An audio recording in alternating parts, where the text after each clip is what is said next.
fired up. The snap, the put down, the swing of the leg. It is on its way. It is good! Cincinnati wins the American Championship. Cincinnati, a 20-point win tonight in Kansas City. Cincinnati is legit. Welcome to the national scene. Wes Miller and the Cincinnati Bearcats with the win. And guess what? The Joe Burrow era is just beginning.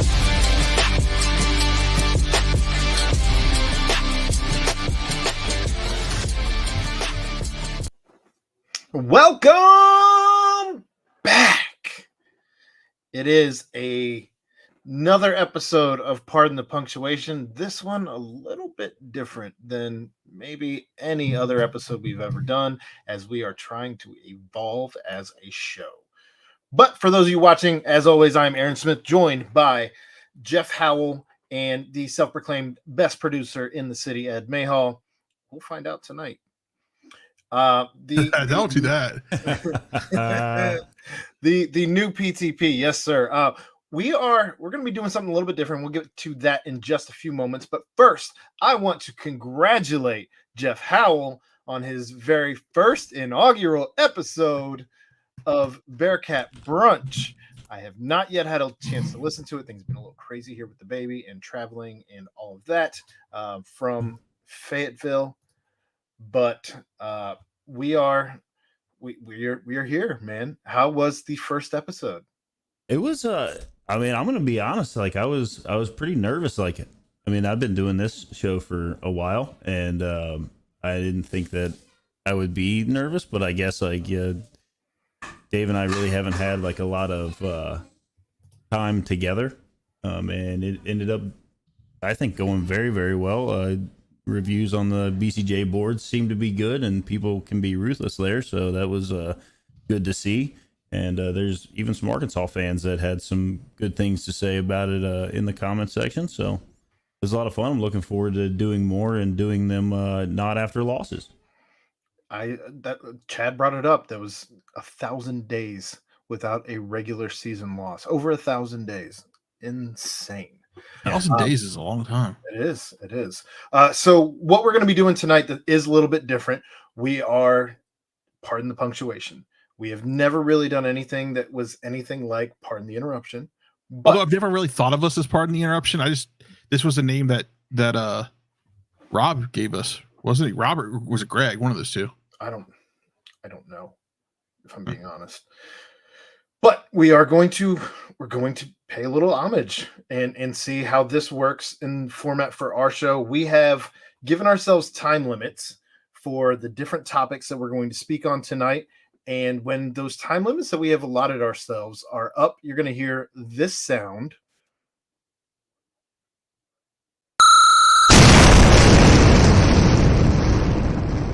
Give us time to finish up whatever point of whoever is talking is on, and then we are moving on to the next topic, regardless of how much more we have to say. So if things flow the way that we think it might, we are really going to be in the middle of something, and that's going to end it. So we should have it should shorten the show a little bit, condense it down some. We're still going to have hijinks like Jeff's daughter running around in the green screen. I thought it was a cat. I thought it was a cat. I thought it was a ghost. But we will we'll see how this goes. It should be a lot of fun. And I know it's something that we all went through. I mean, we basically had a conference call and got it all figured out to where I think we all have a pretty good idea of how this may go. And I think it should be a lot of fun, both for us and for the listeners. And it's given Ed a whole lot of power. It has done that, but it also involves Ed quite a bit more than maybe some of the more recent shows have allowed him to flex. So I guess without further ado, Ed, you already missed the first one. No, I didn't. It's not 5 minutes yet. Isn't it? No, it's not. I set a timer. I'm looking at live 5:08. Okay, but that's different from when we started the show. Remember, there's at least a 30-second countdown. Then we really have no idea when these alarms are even going to go off, Jeff. This is going to make it even better. This is going to make it even better. So, Ed's just going to do it whenever he wants. Pretty much, and I'm here for it. But I mean, that's not 100% true, but in any case, this is what I was trying to avoid. was this part? Was this part where I didn't want to be like on fumes at the end of a segment where we're trying to Blow figure it out. up, Ed. Yeah, It's not time yet. Ed's gonna deafen. Oh, yeah. That's gonna be a work in progress here. I mean, I could turn it down a little bit, Jeff. Geoff. But we'll figure anyways, it out. oh, it's gonna deafen somebody with the explosions. It's the premiere episode, so there's gonna be some kinks we work through. I was trying to time it so we could get it there, but I set us up a Discord, by the way, so we can kind of keep track of this kind of stuff. So if anybody else wants to be in it, that's fine. Jeff, Ed certainly will never 5 minutes of wrestling talk. ever, never, ever. All right, well, leave. that's going to signal the start of the first segment here. First segment, we are going to be talking about Cincinnati versus Arkansas. I was down in Fayetteville. I was in the press box. Cincinnati loses 31-24 to Arkansas. Jeff, I know you talked about this on Sunday morning. So I won't ask you right away what your takeaways were. But Ed, what were your takeaways? And any questions that you might have as far as what was going on in Fayetteville? I saw a team that had definitely lost 9 players to the draft. A new quarterback, new receivers. Defense was still there. Like the defense is still there from last year. But I saw a quarterback who was still getting used to the system. He overthrew a couple touchdowns, which really drove me crazy. But I think maybe I'm jumping ahead, but I think after the second half, I think he kind of settled in a little bit. Twitter and Facebook went wild with wanting to put Prater in, after the first drive, which I thought was crazy. Apparently we don't trust Luke Fickell anymore. And I put a comment out there that said that if we ever lose Luke Fickell, John Cunningham has an endless pool of head coaches that he can pick from on Facebook and Twitter. So I hear you. I hear some of those points. I don't know that I necessarily agree with all of them. Oh, okay. But I do hear you. Jeff, you've had a little bit of time to digest the way that game went down, even since Sunday. I'm feeling completely different today than I did even on the drive home on Sunday. So now that you've had a little bit of time to digest and just take the game for what it is, how are you feeling now, several days removed from the game? I think even on Sunday, like Dave and I talked about feeling encouraged, and that was just like 12 hours after the game. I know you and I talked kind of back and forth, texting back and forth during the game. Yeah, right. And like I told Dave, there's a reason I keep a lot of those things that I say during the game in DMs and text messages, because I don't want somebody going back and grabbing a tweet that I sent out whenever I was, upset about something. So yeah, I try to play it safe there. I'm very encouraged about what I saw. Like, you've got a crew of running backs that you can kind of plug and play in and out. Charles McClellan looked amazing, considering what he's been through. I know you mentioned he's got he's had more surgeries than rushing attempts in his career. So now that he had a good off season, he can get healthy. I thought he looked pretty impressive. Corey Kiner was very impressive. I'm sure you'll touch on that. I think our wide receiver group is going to be unreal and likely eat a whole lot against some of these teams that we're going to be going up against. The timing is going to get down. They're going to figure that out. In the moment, it is easy for a fan who is used to a lot of success that we have come to expect from this team to immediately want to fix it right now with somebody that is on the bench. I know Chad had brought up that with Evan being a local guy, and like everybody, the backup quarterback is always the most popular guy, and especially whenever he's a local dude and whatnot, and he's going to get your highest recruit ever. Yeah, and he's going to get his chance, and he's going to be very good when he does get his chance. But right now, the coaching staff is a lot smarter than everyone else. And if they say that Ben Bryant's the guy, he's the guy. And I think we saw that start to kind of come out in the second half. He had a very good second half. The defense kind of wavered a little in the second half, gave up some plays where they maybe could have got off the field, didn't.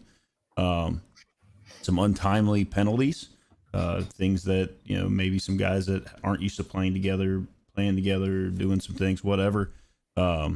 Obviously not acceptable by their standards, and probably not by the fan standards. But I think the things that went wrong are things that can be fixed without having to go through another recruit class, if that makes sense. Yeah, I agree.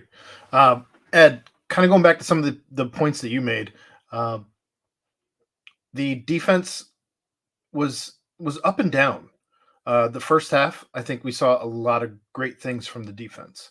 In the first half, I think the defense kept them in the game.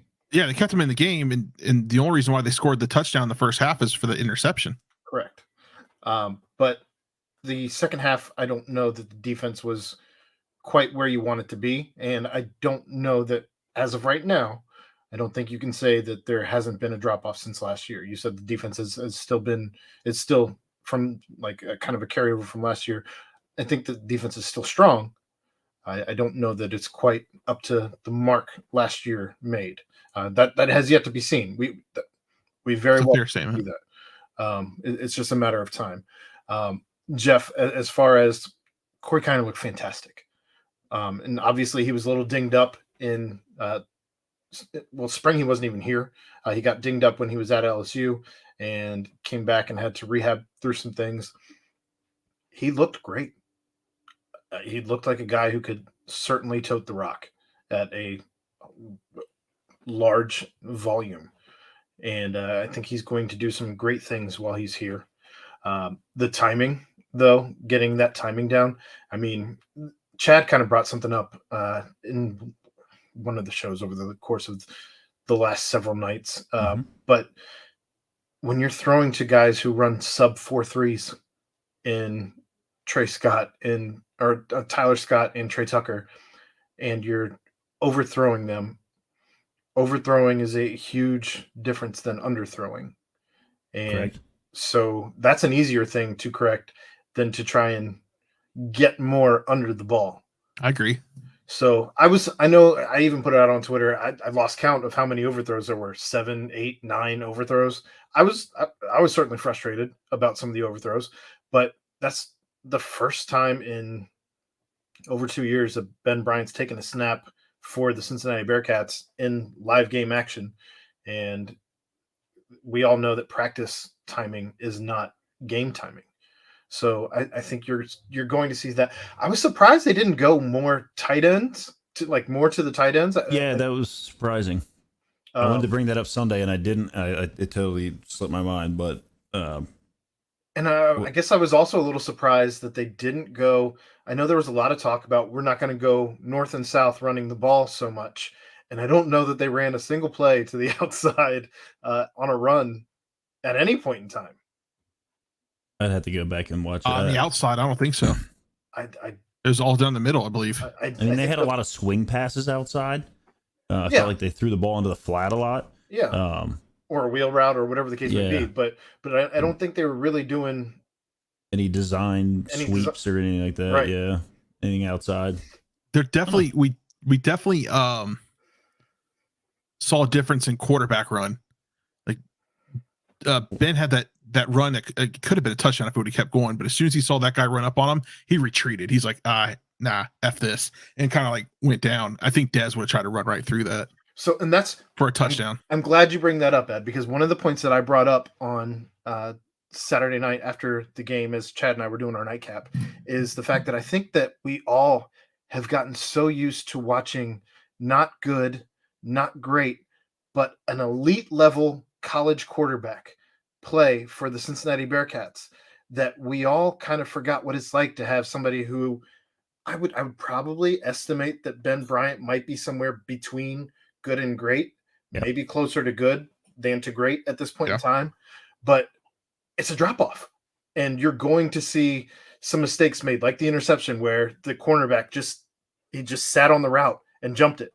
And that was just a plain bad throw. I mean, it was just stared him down the whole time. He did stare him down the whole time. It was just bad, and you're gonna have that. I mean, sure, especially in the first game, and when especially coming from the back. On it, like of course, like Dez had some real bad throws that he made. I mean, that kind of stuff is gonna happen, but it's easier to gloss over those kinds of things when you're winning games, right? Yep. I know a lot of people brought up even like the penalty situation.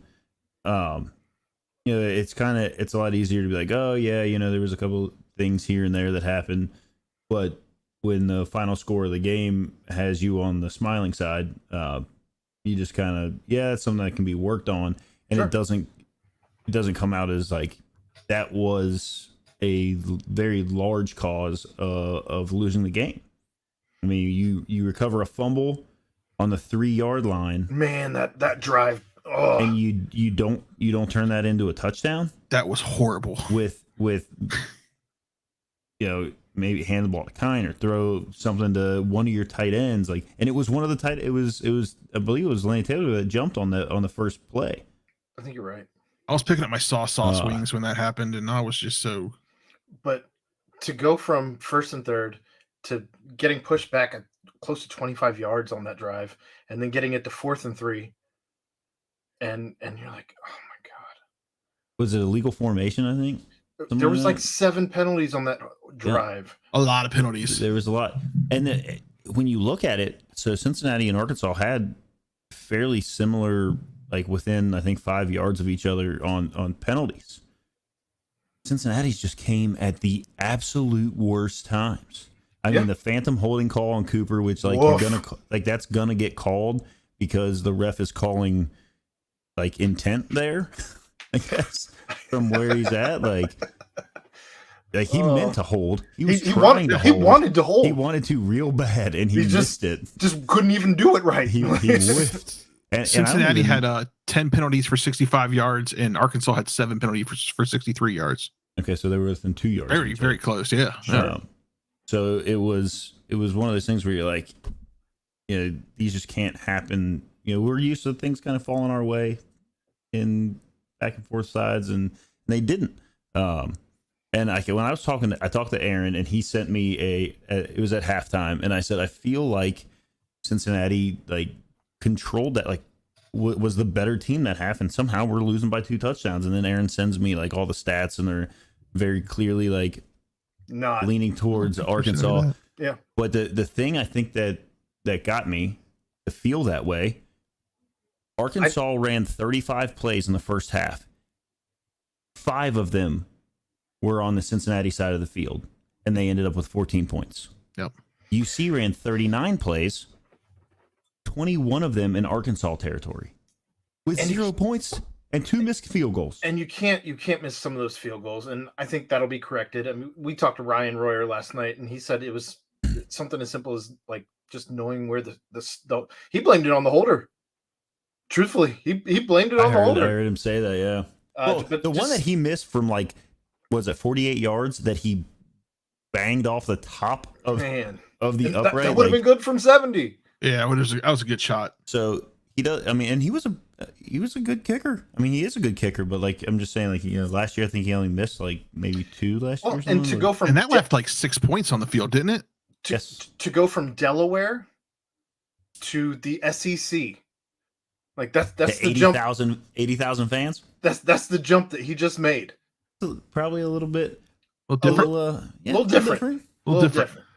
So I don't know. I mean, I think he's going to be all right too. Like you brought up fans being used to having an elite quarterback. Mm-hmm.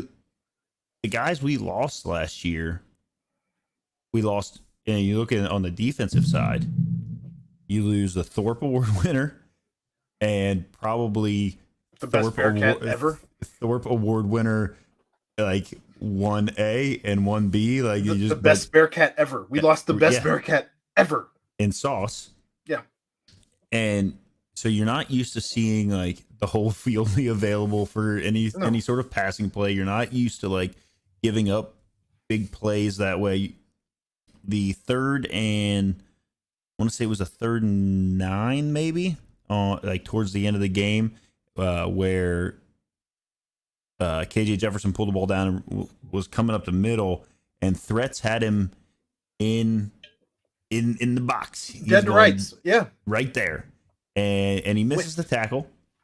That's something that I think Chad brought up and said, like, if you Brian could Cook. go back and pluck somebody and bring them back for the one play, like if you have Brian Cook there, like KJ Jefferson is on the ground. I don't care how big he is. Yeah. Wondering what happened. Like the boomstick is getting laid. For sure. So yeah, you get used to, and that's a good thing. Like I had a buddy of mine, he's an Ohio State fan, and he said, "Welcome to the fandom of expecting your team to be very good. It's bad for your heart." And I was like, okay, fair. It is what it is. You know, we expect it to be up here all the time.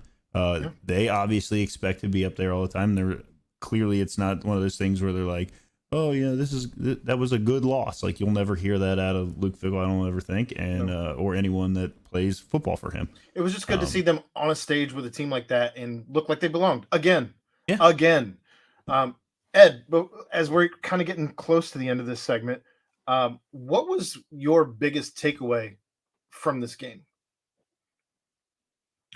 Whether it be a positional group, whether it be a player, whether it be well, obviously, I said before, I thought the defense still looked good. Okay, I agree with you that they weren't the same defense as last year. I picked but it apart a little bit. I'm sorry. Yeah, no, you're right. But they still looked good. And I think, like I said before, I think Evan Prater, what the hell? Ben Bryant is gonna settle down. He had that rough game this week against Arkansas. He's gonna come in this week against Kennesaw State and probably, light it up. Hopefully, I think it's gonna give him the confidence boost.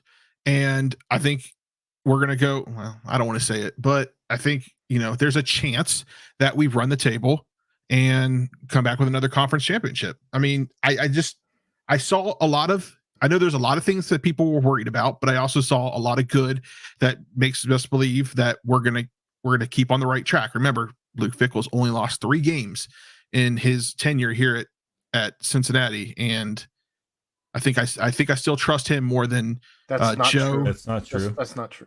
How many games has he lost? He was 4-8 his 4-8. first season. Are you just discarding that one? I'm okay with you throwing that season. It was the post Tommy Tuberville. Where did I see a stat that said he's only in the last 3 years? That's what it was. That's what season, it was. This season included. Yeah, sorry. In the last 3 years, he's only lost to Alabama, to Georgia, and now to Arkansas. But that's what I meant. Sorry, in the last 3 years, I should have put that in my notes. Should have put last 3 years in my notes. Hey, it's a work in progress. But I think again, I'm going to trust Luke Fickell more than I trust Joe 749677777 with an egg photo on Twitter. I thought you were going to talk about Banana Jimmy or whatever that was. Oh, that guy too. Backseat Jimmy. We're not going to talk about that guy. Jeff, what was your biggest takeaway from the game? I said it on Sunday and I'll say it now. I'm encouraged. I think that running the table is very much a possibility. I'm excited. I'm really excited to see this wide receiver group. I'm super stoked on someone that we haven't mentioned his name one time, and I think that's highly disrespectful. Who you say? And Ivan Pace. Okay. That dude is a dog. It's all right if Ed didn't have the thing ready to go. Sorry, I was watching the timer. Oh, I got this, I swear. No, you're all good. The plays he was making, he was all over the field.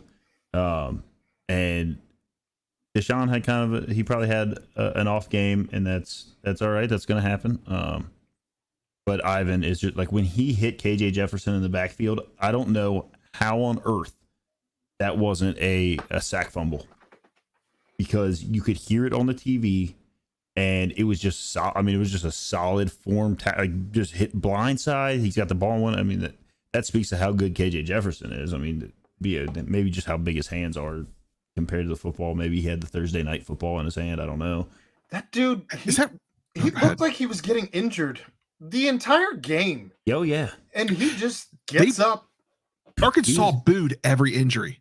Did it sound like that when you were in the stadium? That was 1,000% happening. And that's because when Cincinnati only had one timeout left, all of a sudden people were getting injured. And it didn't help when you have Brian Threats, who pops right back up and runs back to the sideline. That part didn't help. You're correct. Yes. Okay. And Corey Kiner was back right after halftime, no issues. Although He went to 10th. He walked. No, he didn't. He walked right off the field. He was still walking off the field as time expired.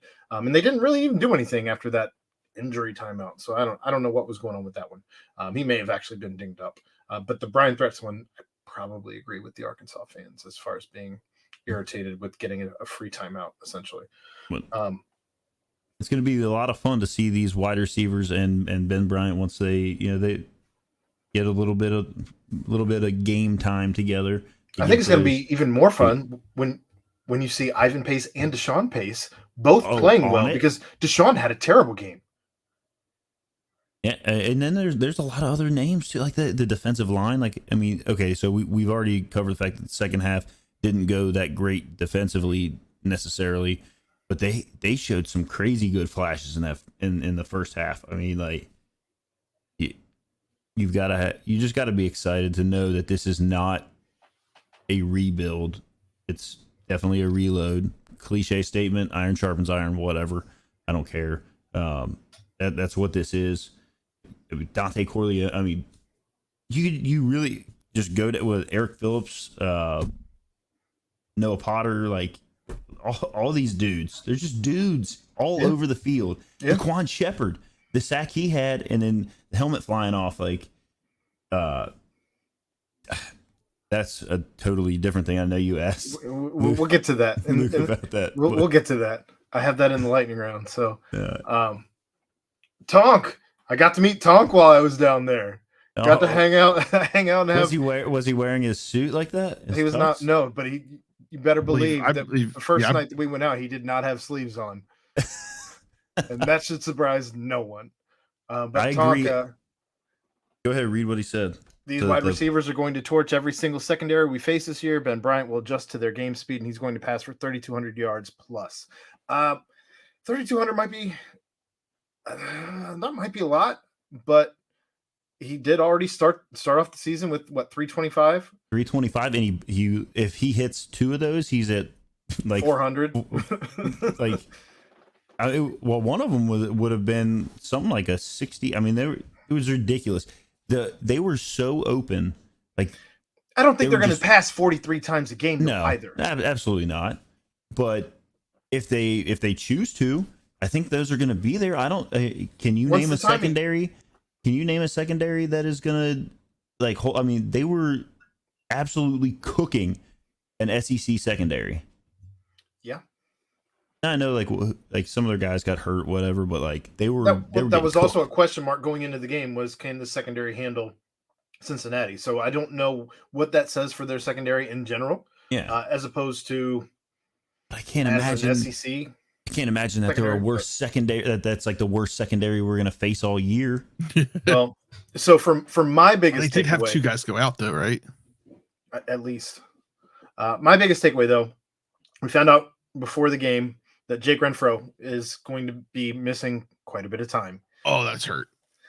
So you lose your starting center, and you have to move Gavin Gerhardt, who was supposed to be your starting left guard, to center. You have to move Jeremy Cooper into left guard, where Jeremy Cooper and Gavin Gerhardt through all of camp had been switching out. They weren't sure who was going to end up starting until the end of camp. And so essentially you have a line that never really took a snap together in practice throughout all of camp. And that said, outside of the penalties, like in actual work on the field, I think this group played really well. Are you going to talk about the one play that like stuck out for this offensive line? It happened in the first series. There was a lot going on. Ben Bryant on third down, running. He gets stopped, stone dead stopped, 3.5 yards from the first down. Oh, and they pushed him. They pushed him. Yeah. I forgot about that. His feet were not on the ground for the last 2 yards that he gained. That was you are correct. That was maybe the most impressive thing that this offensive line did the entire game. To me, that just shows like he was like 2 yards shy, and they pushed him over the first down by not just not just over it, but like a Oh, full no, yard over that line. It didn't even need to be measured. No, no, it and didn't. and you know what? You can say like wherever everybody thinks Arkansas should be, maybe up in the upper part of. I mean, obviously they're not Georgia, Alabama, like they're not up there, but like they're a higher end SEC team or expected to be. And for our dudes, they owned them on that play. I mean, they did well against them the whole game, but like right there, like they just pushed them back. And the Cincinnati team is not going to do that to an SEC team 5 years ago. No, maybe even 2 years ago. No, absolutely not. So that was, I would agree, but I think that's, again, my biggest takeaway, like just that even with the injury, now, of course, that hurts some of your depth, but we do have once the big fella, the 6'9", 350-pound German is Metz. full go. I mean, of course I know Lorenz. Oh, well, you said what's his name, so I said his. Sorry, go ahead. I didn't say what's his name. You said what's his. Okay. Goodness, they're going to be fine. Once they get the big fella, offensive line is going to be fine once Metz is fully healthy. All right. So that does it for Cincinnati versus Arkansas, which brings us into our next segment, which is going to be Kennesaw State at Cincinnati. A little bitty preview here. I heard Chad's interview with Dylan O'Quinn. I heard Luke Fickell's presser today, and essentially they both basically said that they almost feel bad for anybody who's going to get in their way. They've all been humbled, and they also have said as much, and they are coming out just mad about losing game one. So that all said, how bad do you feel for this little school, Kennesaw State? Well, I think the helmets might help them. If we can't keep our helmets on, then our guys are going to be off the field. We're going to get to that again. Oh, there's a possibility. It's in all caps for the lightning round, Ed. Goodness. Keep up. So Kennesaw State, I looked at it a little bit. They've only been a football program since 2015.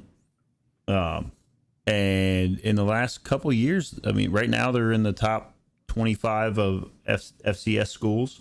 They ended like 2 years ago. They ended the season number 4 in the FCS coaches poll. So like it's pretty impressive. They've had a pretty good stretch of football considering that they only started in 2015. They've won the Big South Conference. Well, they won the Big South Conference 1, 2, 3 times. They've been second twice, and then the first 2 years they were 5th and 3rd. So they've got at least they expect to win games. So this kind of is starting to sound a little bit like an Appalachian State situation, right? Where you hope it's not a trap game against an FCS school. Well, here's the other thing. So they run the triple option. Yes, they do. And we know what it looked like against Navy last year, which Navy wasn't good. And against the best Cincinnati Bearcats team, arguably in history. The thing is you against a triple option team, you're typically just not okay. There you go. Tonk says they were 11-2 last year, 1 turnover away from advancing the FCS playoff. They're not suited up, but they are a good FCS team. Last week they played the Samford Bulldogs. They lost 27-17, but they held the ball for 40 minutes. So here's an interesting stat. They threw the ball 13 times last week and rushed it 62 times. Here's an interesting stat though. That game was only in front of 5,333 fans.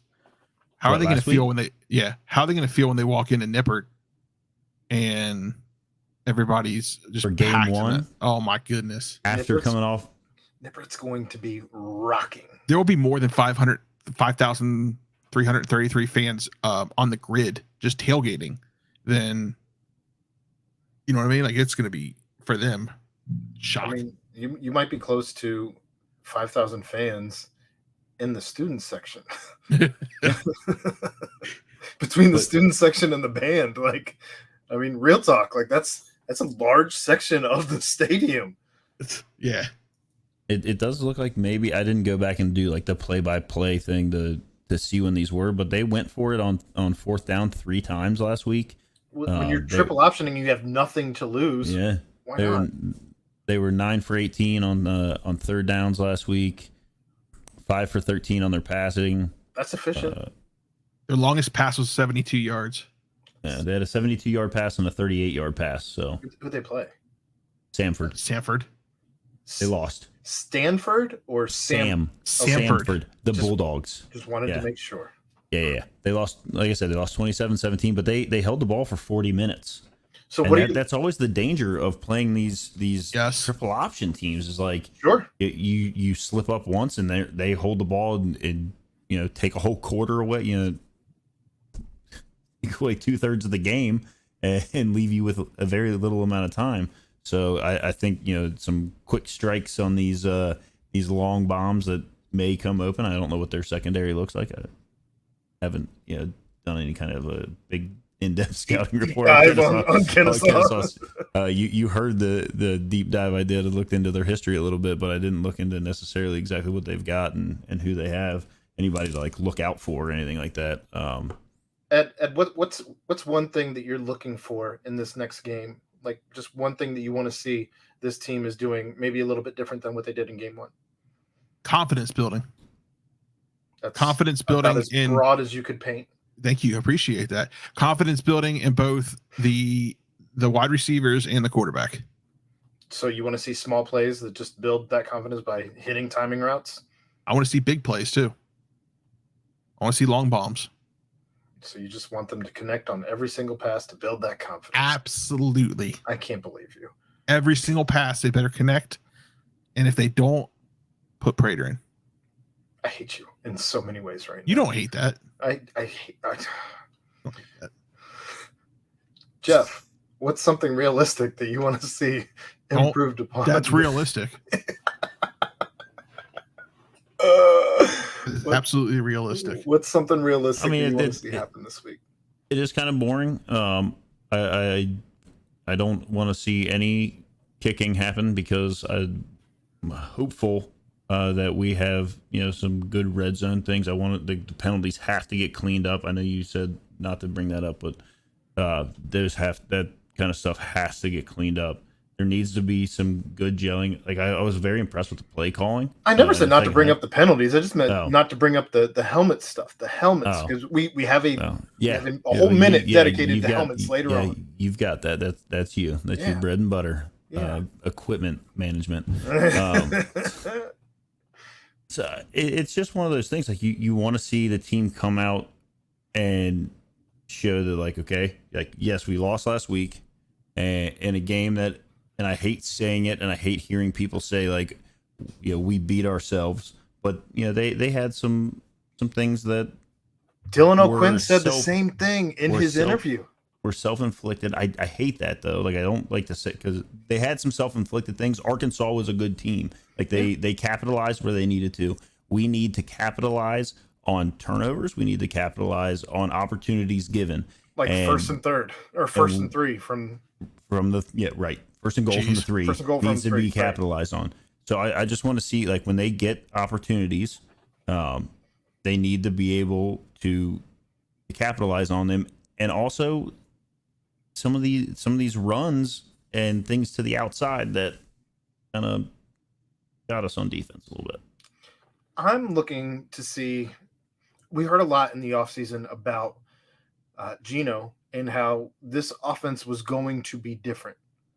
And after one game, I don't really feel like I saw a ton that was different. I think we saw more shots down the field than what we normally saw, but I think that you kind of were forced into that position at the same time.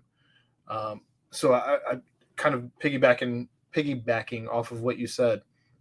I want to see some runs to the outside. I want to see more 2 tight end sets to where you're utilizing these NFL caliber tight ends that you have. I want to see even both those guys in and you're running the ball. with, 2 tight ends out. I don't know. I want to see you got a guy like Nick Martiner. Give him a shot to go up and get one, a la Alec Pierce, and kind of do some different things that we're not. Say, were you surprised he wasn't used as much last week? I was surprised that Will Pauling was used as much as he was, if I'm being completely honest. More so than Nick Martiner being underutilized. I was more surprised by how many targets went to one Will reception Pauling. for 35 yards. A TD. He just wasn't on the field a ton. There was a lot of rotation, but I don't even know what his snap count ended up being. There were a lot of oars on that depth chart. Sure were. I mean, I know, like Dave brought it up on Sunday. We got a lot of answers, a lot more answers than we would get if we opened the season playing Kennesaw State, I think. Yes. So It's a basketball move. Let's just hope that the response to the answers we got is moving in the right direction, and there's no. I know you said kind of like a very odd, like letdown kind of game, which I don't see happening. I don't know that I've ever seen really a letdown game here since Luke's taken over. Not at Nippert. Well, certainly not at Nippert because he has never lost there. There is that. Look at that timing. Well done. Well done. Didn't even know when it was going to be. I didn't. That's going to wrap up the Bearcats conversation here on Part of the Punctuation this week. Moving into week 1 for the Cincinnati Bengals. And first and foremost, how do you guys feel about having a division rival to open up this season? I love it just as much as I liked UC playing Arkansas in week 1. Fair. I don't know. Let's do it. If I we're gonna don't jump mind in, it. we're gonna jump in 2 feet. We were in the Super Bowl last year. There's no excuses to not be playing a division rival in the first game of the season. I don't mind it. I would have been irate if it was at Pittsburgh, especially given the fact that Pittsburgh doesn't have to leave the Eastern time zone this entire season for a single game. Not one. That is wild. I don't know that I've ever seen that for anyone. And maybe it's happened. I don't know, but it's bananas. That all said, the Steelers are bringing in a team that finished 21st in points last season. They finished 23rd in yards. They finished 15th in passing yards, 16th in passing touchdowns, 29th in rush yards, 28th in rushing touchdowns, 26th in total touchdowns, and 25th in red zone touchdowns. None of those stats being very impressive. Big Ben's goodbye, farewell, see you never again season. And now you bring in a 3-headed monster of, and I say monster because it's the shit that nightmares are made out of, if that's your team that you root for. A 3-headed monster of Mitch Trubisky, of Kenny Pickett, and of the guy who got his head smashed in with a helmet. That gif or that meme will never get old. Like where it's literally just his head caved in. Yeah. And Mitch Trubisky wins the starting job. Which His hands are Were you bigger. Were you surprised by that with all like the yes. No. His hands are bigger. fair point? Yeah. I just feel like literally everything I saw everywhere, and it's not like I follow a bunch of Steelers people or anything, but like, you know, you get the random like suggested things because it's part of the NFL and you follow a lot of NFL stuff. But like I felt like everybody was convinced that like Pickett was going to be the guy, and he's not even the second guy. He's third on their depth chart. That he is. It's wild. You also have Najee Harris at running back. You have Deontay Johnson and Chase Claypool coming back a wide receiver. Their rookie George Pickens entering the mix as the third wide receiver. The And ultimate wide receiver blocker guy. Just shoving people while they're in their back pedal. No big deal. Yeah. That doesn't matter. And Pat Freiermuth returning at tight end. Does this offense scare you at all? I mean, I think like Najee Harris He has a chance to be a dude. And then like Pickens, like he could be like very, very good. Obviously there have been some highlights and things from training camp and whatnot. I haven't even watched any of their preseason games or anything, so I don't even know if he played in any of them. I don't know, like, Shouldn't have. I mean, like, if you're smart. Right. But they also played TJ Watt, and he got hurt, so well into the second quarter of a preseason game. So what are we doing there? I'll have a look at it. I don't know that I'm like, to be honest, like I'm not like afraid of any team. Cincinnati's favored by 6.5 at home.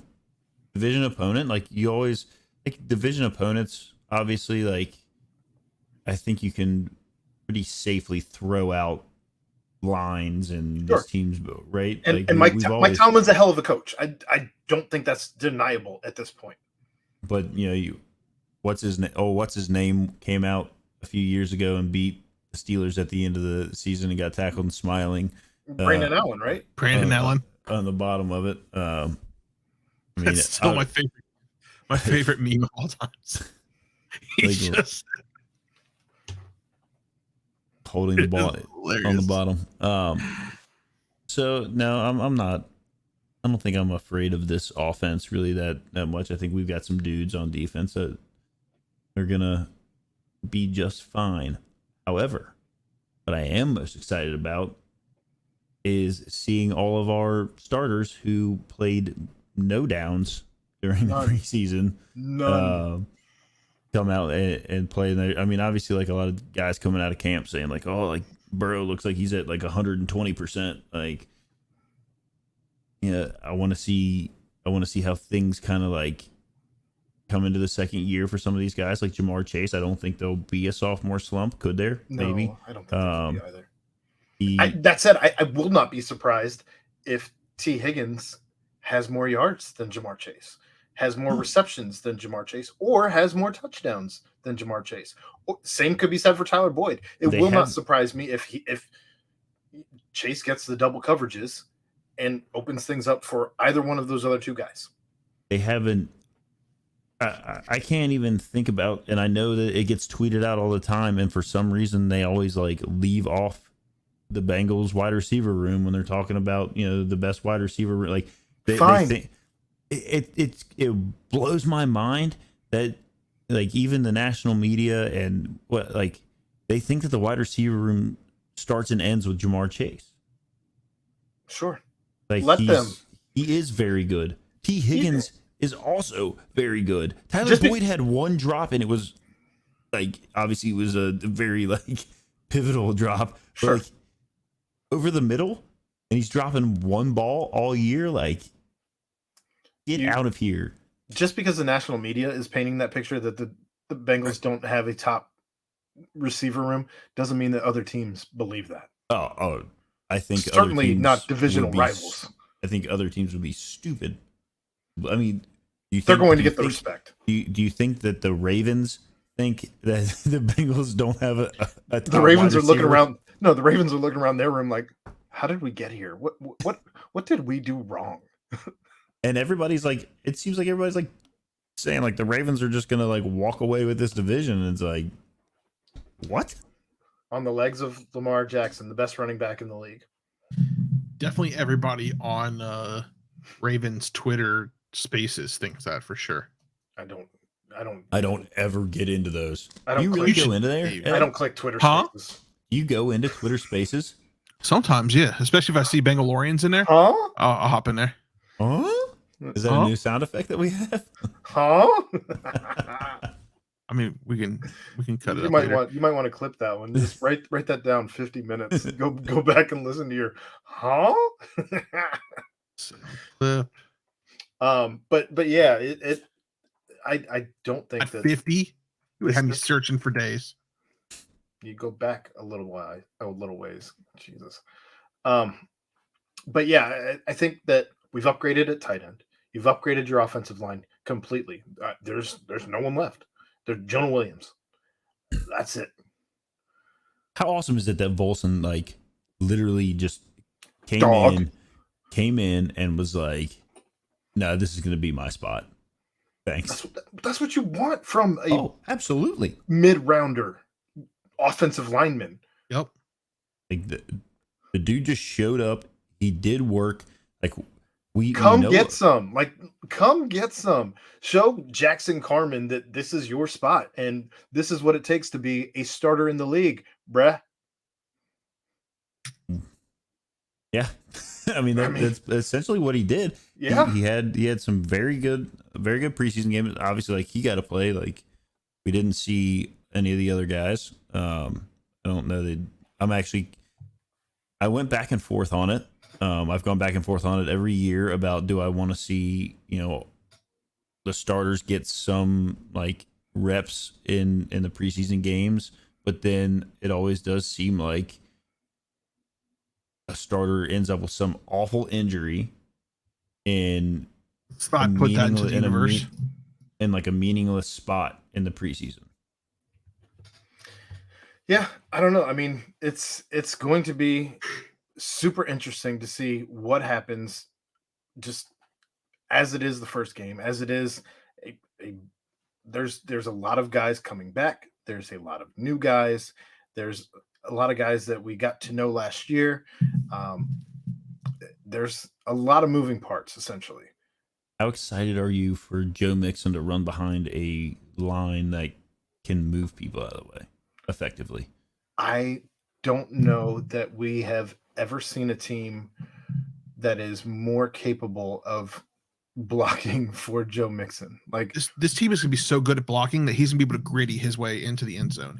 What are you doing with your microphone? Why is there so much noise coming from your microphone? I had to move it away because I wanted to do It's just so bang, bang, bang, bang, bang. Well, the first time I accidentally hit it. Okay, I'm sorry. Like we talked about it. We talked about it last year. Once the season was over, that what we wanted to like, you didn't need to go out and put a Pro Bowl offensive line together. Like that wasn't necessary because they were so bad. You just needed a serviceable offensive line, and I think they may have actually gotten a little bit better than serviceable. I wouldn't be surprised to see them, as a top 10 offensive line. I don't think that's crazy. I mean, they all came from different parts of really good lines, and they were top 3 parts of those lines. And so was it Ted Karras? Did I see Ted Karras was named a captain? That wouldn't surprise me. Yes, that is absolutely true. Yes, like to have a guy come in, a new guy into a team that is fairly well. Everywhere else is like the same, right? Like you got, there's some other parts that are new, but a lot of the starters at least, and he becomes a captain. You got to like that.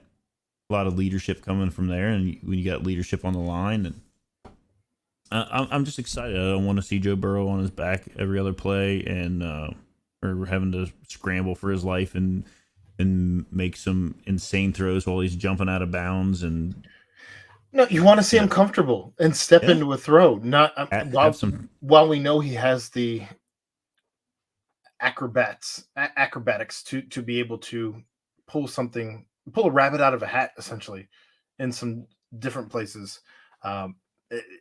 I am with you. I want to see him standing up in the pocket and stepping into throws as opposed to scrambling around back there and making a ridiculous pass and catch. I do want to make a quick point that at the end of this whole thing, I want to touch on the 2 comments that Tonk has just made over.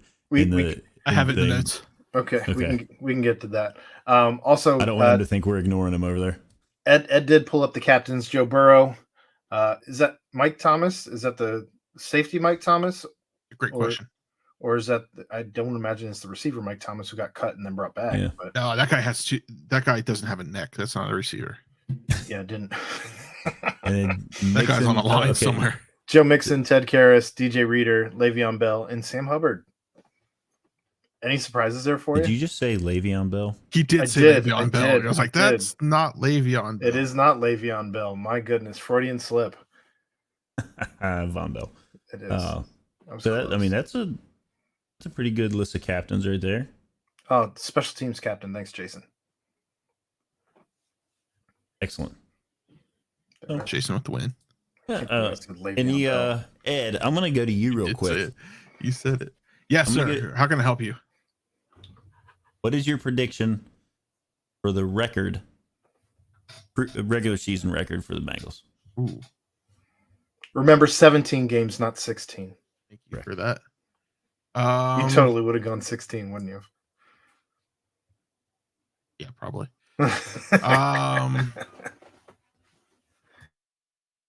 12-5. Okay. Aaron? Oh, Aaron just... That's fine. I don't know. 11-6.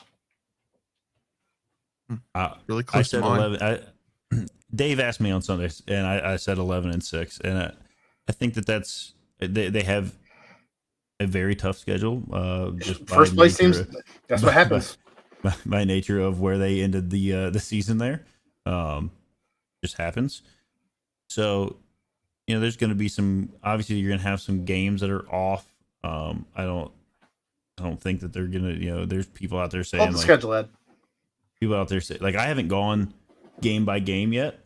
I kind of wanted to do that. I think we got time still in the segment to do that. So we might, yeah. But as long as we're quick about it.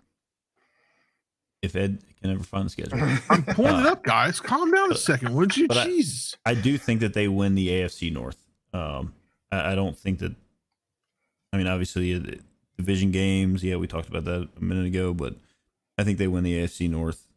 We get to the playoffs. I think I'd be surprised if they didn't win the AFC North. Yeah, at this point. and I mean, barring any kind of craziness. And I think they make the playoffs. Obviously, going back to the Super Bowl 2 years in a row is a very difficult feat to accomplish. I think they have a chance to, but you need everything to fall your way in the playoffs. All right, so week 1, Steelers at home, dub. Win. Dub. At the Ed, Cowboys. You gotta be quicker than that, Ed. At Dallas. That's dog. Oh, that's what you're saying. Win. Dub. At New York Jets. Win. Dub. Okay. Versus Miami. Dub. At home on Thursday. Short week. Dub. Ooh, I'm gonna go. Oh, come on! It's a dub. I'm gonna go L. I will also say win. At Baltimore. Dub. Week 5. Long week. At Baltimore? Ooh, that one might be an L. You got like 10 days to get ready for it. It's a lot of time though. Dub. Aaron's gonna end up 17. I know. I got us 5-0. Shit. What I say? You said 12-5. That's what I said. I said dub. At New Orleans. Who's quarterback there? Famous Jameis. L. Jameis Winston. L. At home against Desmond Ridder and them Falcons. Dub. At Cleveland. Dub. L. Wow. On Halloween? Wow. On Monday night? I'm going to say L. Wow. It's going to be a surprise L. Wow. At home You're a Deshaun Watson fan. Wow. He's not even going to be there yet. Oh, that's right. Okay. At Carolina. Or at home against Carolina. Sorry.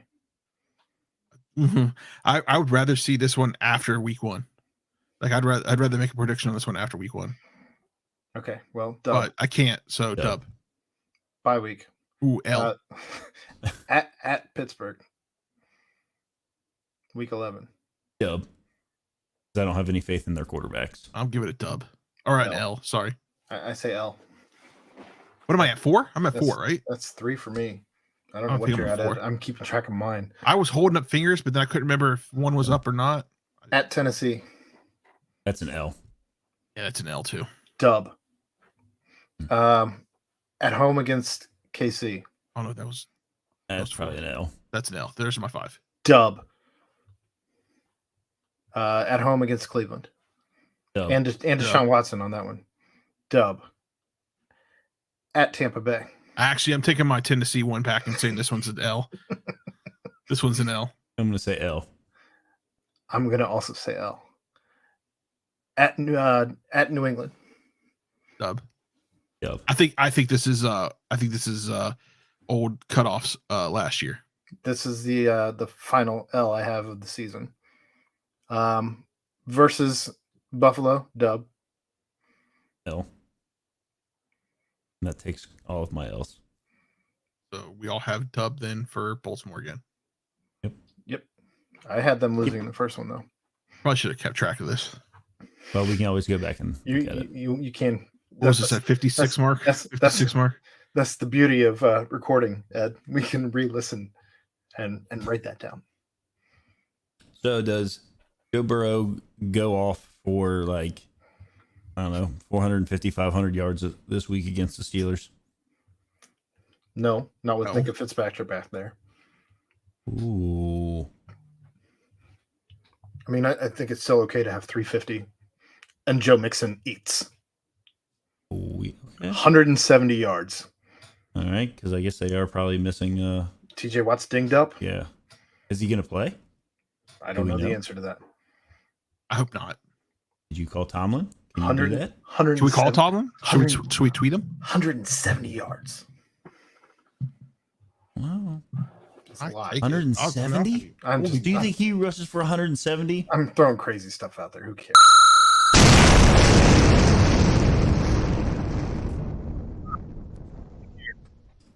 We have the hapless Reds, and they finally.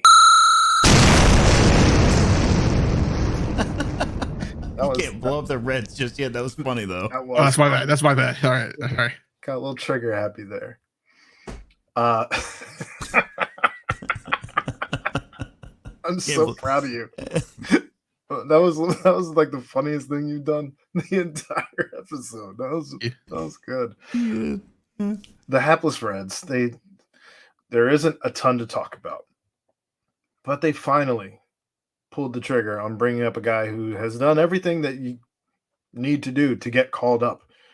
There was even an injury where instead of bringing him up, they brought back Colin Moran for reasons that I will never understand. I don't even know who they've called up and who they haven't, but this guy that you're speaking of is Spencer Steer, Correct. who had Dog.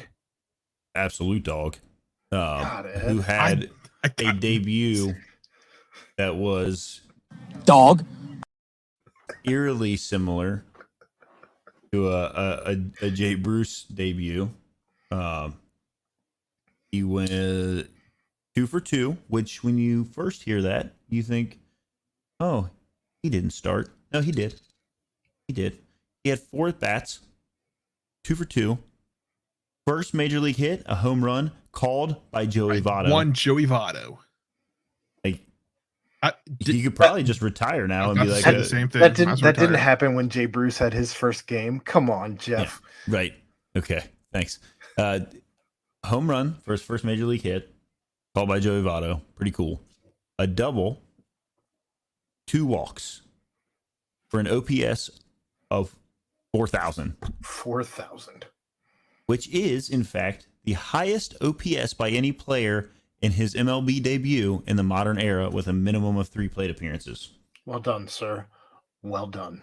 And there've been a lot of very, very good players who, and obviously, yeah, you can go back and be like, well, I mean, we saw what Aquino did in the first month that he was up, and he was like hitting every other ball 700 feet out of the ballpark. Who and cares? like, But this is what you need to do. You need to find out what you got, right? Because crazy, but Aquino's still here. listen, Aquino is one maybe off season of figuring out how to hit a baseball that isn't right down the middle from being an elite baseball player. He's got a because cannon. he has an absolute missile launcher from the outfield. I think I enjoy watching him throw the does he lead the league for like? Does he lead the league in assists? There was some like from the back and outfield forth. anyway. There was some like back and forth about it. But I think he, for like games played and then the amount that he has, like, yes. His percentage is probably obscene for Like, the amount of games played. I just don't understand how do you decide like that guy's got the ball, I'm going to run on it. Here's the thing, Jeff. For a team that would actually be in contention, Aquino would be a hell of a platoon player. A great defensive replacement at the end of the game. Absolutely, a guy coming off your bench. He's just not a guy that you necessarily want to start every day at this point in his career. Think about it. Like if you put him, like if you're right. So you're in contention. You get to extra innings. The other team gets their guy on second base. And maybe he always has home run capability. He does. But you put him in the outfield and, they hit a fly ball out there that they think is going to, can move a guy up, or they hit a hard ground ball out there that they think is going to get the guy to score from second, and he just guns them. Thanks again, Jason. There you go. Outfield assists with 11. I thought he had 13, but I didn't look it up. So we appreciate you. But like, yeah, you're right. He'd be a great defensive replacement. Much like Billy Hamilton was a great guy that you could put into steal base. I don't know. I just get frustrated with the way that they mess with the manipulation of player time and all that shit. And you end up with Spencer Steer. While it was a hell of a debut, and who's to say that you ever have that debut if you do it a different time? It was, for me, it was like 2, 3, 4 weeks too late, or however long they had him on the roster, whatever that time amount was. Like, I mean, he came in in the Castillo trade? No, he was. I think he was part of the Malley trade. I think he came from Minnesota. Regardless, he only. I think there was only like I read that there was only one game in the minors since he came to the Reds that he didn't reach base. Like, what were they waiting for? With September, which is just stupid. God, I hate this stuff. I don't know. What do you think of Joey in the booth, Ed? I think Joey's great in the booth. I think when Joey retires, he should go straight into the booth. As you're making faces at the camera for reasons that I don't. I could care less about the subject right now, to be honest with you. But I was practicing my people's eyebrow. He already blew it up a half second into the. I did. Into this. I thought we were done with this. But now that you mentioned Joey Votto, we could talk a little bit. Nobody knows the game of baseball better than Joey Votto. So I mean, in the booth for sure. There's a clip going around on Twitter where he's talking about like how baseball owns, the summer season, whatever thing, like his passion and knowledge and his ability to not just Barry Larkin is a great, like he's my all-time favorite player that played for the Reds. I wore number 11 all the time in Little League, like that kind of thing. He's probably got a long way to go to be good in the booth. Sure. And I think that's probably agreed upon by a lot of people. But like Joey up there, obviously, like, hey, he's hurt.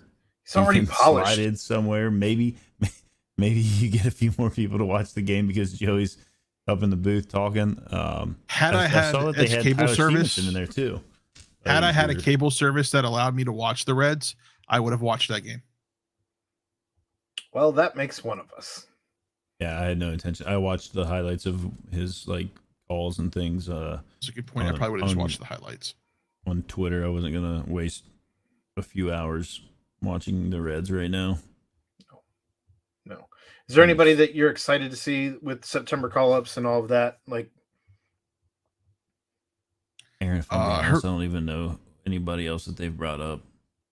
Yeah, besides Spencer Steer. I was gonna say that's the thing is like I feel like whoever they bring up is gonna be just whatever it is to keep the guys that are down there right now not getting extra playing time in the bigs because that'll mess with their service time. If we're being fair, I could have looked into it a little bit more, but I was just didn't care. I didn't, and also I was like overly preparing myself for Sunday so that I didn't sound like a total idiot. Well, this was episode 1. We'll see how the rest go. Well, you're right. There's are you saying I'm gonna sound like an idiot, Aaron? No, I'm saying there's time for you to get into your groove to where you start to figure out what it is that you're going to talk about there, and also be able to talk about things here. Oh, wait a minute. Can I get a thing to scroll across the bottom that says something about Jeff shameless plug? Didn't we have one for you? No. I don't know, Ed. You're the only one with the producing. I never had a shameless plug, Ed. Only Aaron had a shameless plug when he first started helping out. There's so many things in here right now that I have not cleaned up in a while. And now he's got sounds to play with, and I think he's probably missed the end of the Reds one. No, well, I have not. He missed dog about 14 times. So, what are you gonna do? There's a he's spinning a lot of plates right now, Jeff. Yeah, he's doing a good job. There's a beer vendor in the lower right field section that I'm really excited about his call up. I think he's gonna be a great beer vendor. He gets a good pizzazz. So. The hell are you even talking about? I'll talk about a beer vendor. A beer vendor for the Reds. I don't know that I've ever been more happy for the siren all night. An explosion. That's going to do it for what we had for regular content, which at this point in the show, we are going to transition to a new segment called the Lightning Round.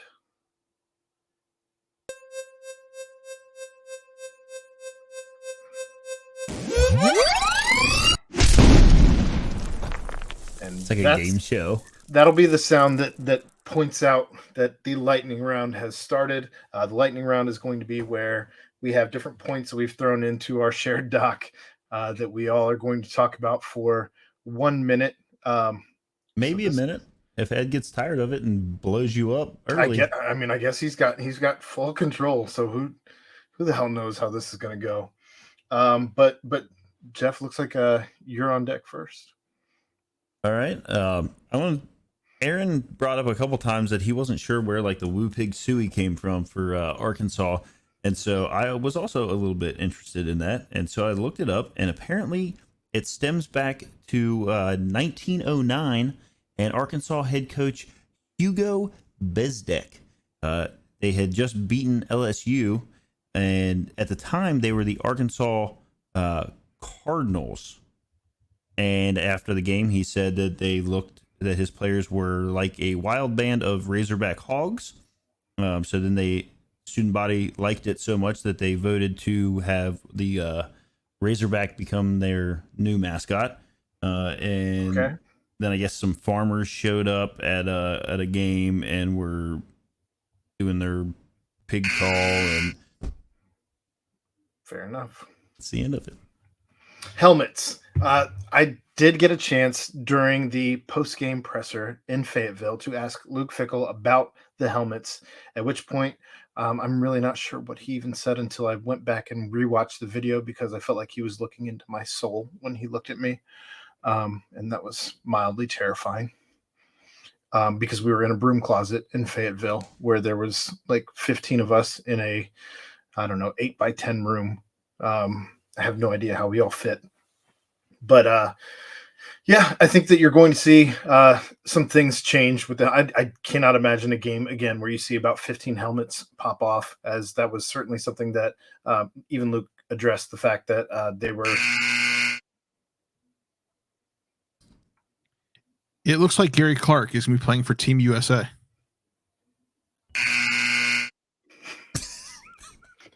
So Timmy Trumpets is everywhere. Timmy Trumpets is apparently, he's been waiting. He waited at the Mets games until Edwin Diaz came out so he could play the trumpet live there.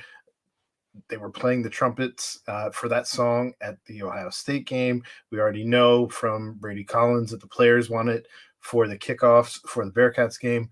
I don't know that there's actually a game, a college football stadium at this point, baseball stadium, NFL stadiums are going to be playing this song.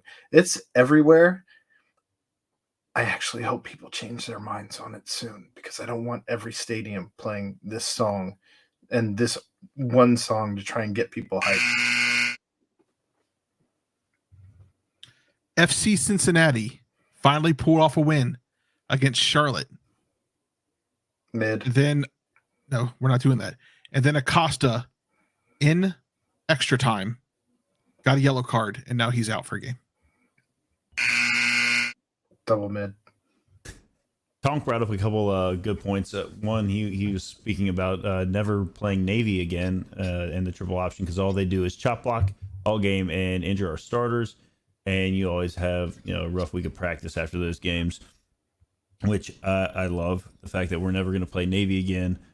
Probably not Tulsa, any of these teams that we have to go to terrible places to play. He also brought up that he was going to book the Fairfield Inn right by campus for the Indiana game. The cheapest room is over $750 for 2 nights. Bananas. Literally, what has Fickle turned Clifton into? Vegas?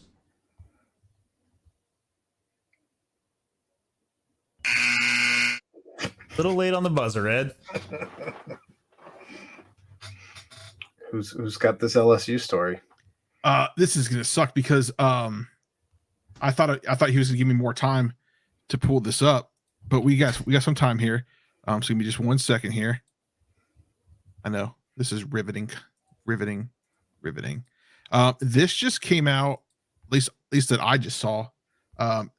Brian Kelly at a presser. We'll open it up to this late arriving media crowd that must have enjoyed the weekend.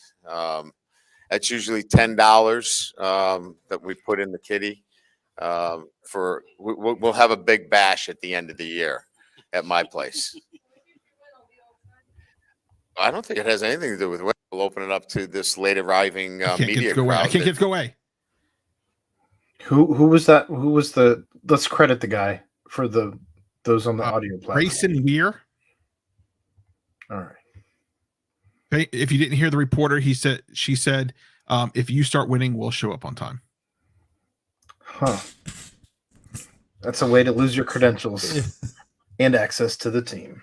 I'm here for it. I'm happy they lost. In such a awful way, too. No more bye games. What does this mean? This means that because Cincinnati is going to be in the Big 12, I don't think they're going to have to take these one-game series where they have to travel to play. You're going to start seeing those home and home agreements. No more, we're just going to your house in the SEC because we're trying to make it look like our schedule is better than what it is, with a game against a team that people actually give a shit about, instead of, having to do these like UCF would do 2 aways and a home to try and get like a home game, or just taking an away game against Arkansas and not getting a home game in return. The beginning of the Big 12 is going to be the end of these bye games, and I could not be more excited about that.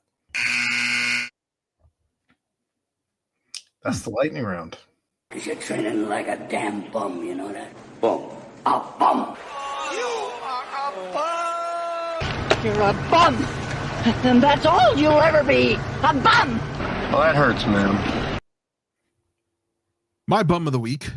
You guys don't have one. I have one. I forgot when you asked earlier that I had this. Drew Yearwood of the New York Red Bulls. Drew got upset about a call on the field against Philadelphia Union this weekend. He put the ball down on the turf, or the pitch, as people like to call it, and launched the ball into the crowd, hitting a small child and a young lady. Her nose was busted bloody. He decided that, I shouldn't have done that probably. So he decided to walk up into the stands, climbed over the bleachers into the stands to try to apologize. her brother or boyfriend, don't know who he is, stopped him and said, don't even talk to her. She's not accepting your apology. And then fans all started throwing their scarves and things at Drew Yearwood because apparently that's not allowed in soccer. So Drew Yearwood, you are the bum of the week. Control your temper.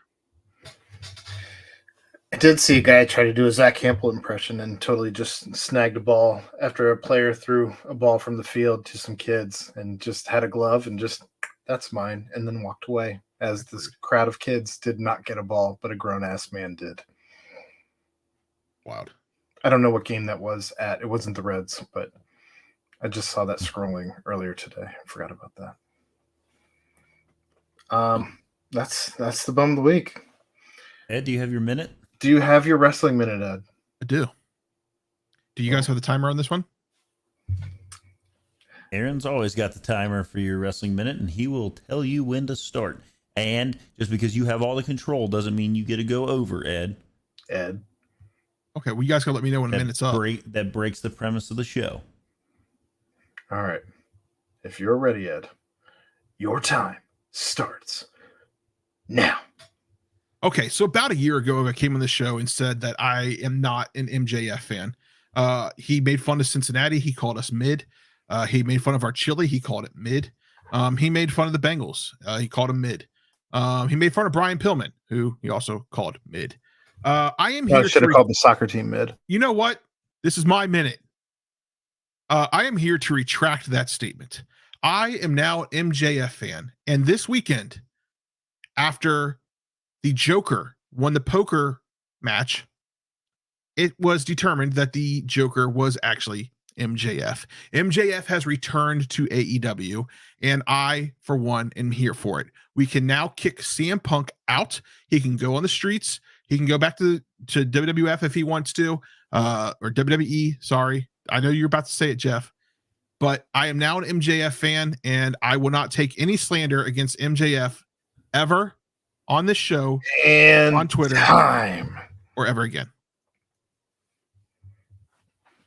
How can you ever support a dude that called literally everything in Cincinnati mid?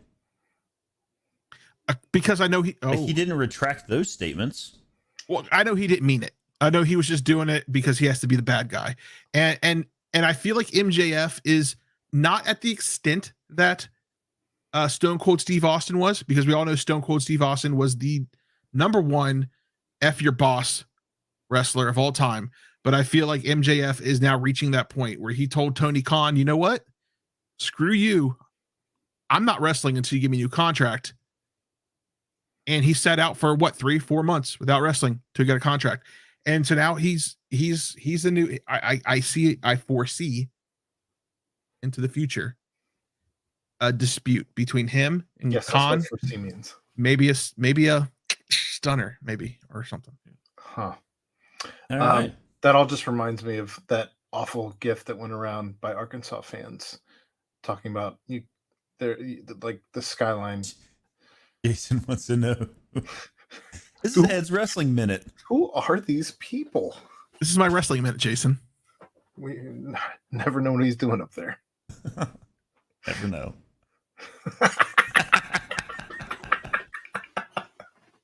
I put that up there for 2 reasons. That's that's gonna wrap up Pardon the Punctuation this week, unless you guys have anything else before we go. Well, that GIF that he just put up reminded me that one John Brannon just got hired at Dayton as a special assistant. Oh, I forgot about that. There's going to be a sale. There's going to be a run on urns in the area. We might run out. I know Ed asked if he was going to be running any practices. All right, Hunter, we'll invite you. Score predictions for the game on Saturday, Ed. Oh, this Saturday? That's correct. Yes, Bearcats. I got time to think about that to put it in the journal. I'll go with my initial. 42-17. Okay. I was gonna say 49-10.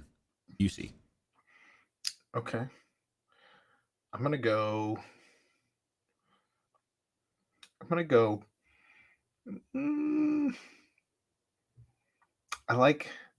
think I like 41. I think I do because I think they're going to give the kicker plenty of opportunities to get right. At least 2, I think. I'm going to go 41-13. Okay. Jason says 35-10. All right. While we're doing score predictions, let's do Bengals-Steelers. What you got? 24-7 Bengals. Wow. Yeah, I like that one. I like that one right there. Yep. That was quick. I like that one. I was thinking 20s. So I like that one. Say 27-13. Okay. All right. Well, that's going to wrap Jason's calling for 11 field goals and a safety. up. That's fantastic. It happens. That'd be the worst game ever if that actually happened. Hunter says 21-9 Bengals. All right. There we go. Yeah. Don't forget to like and subscribe. Yeah, please. On Twitch, YouTube, and Facebook and Twitter. Good God. Facebook would be Bearcat Nation. That's where we're at. Well, we also have Facebook. We do also have the Facebook page. Yeah. But that's going to wrap up Pardon Punctuation. I hope you guys enjoyed the new format that we're going to try and do going forward. I know I, for one, enjoyed kind of how succinct it was. I don't feel like I've talked for 2 hours and have no idea.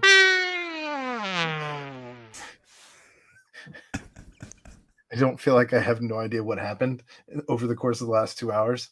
But for the self-proclaimed best producer in the city, Ed Mayhall, and for my co-host, Jeff Howell, I am Aaron Smith. We'll see you next week. What? Ba-da-ba.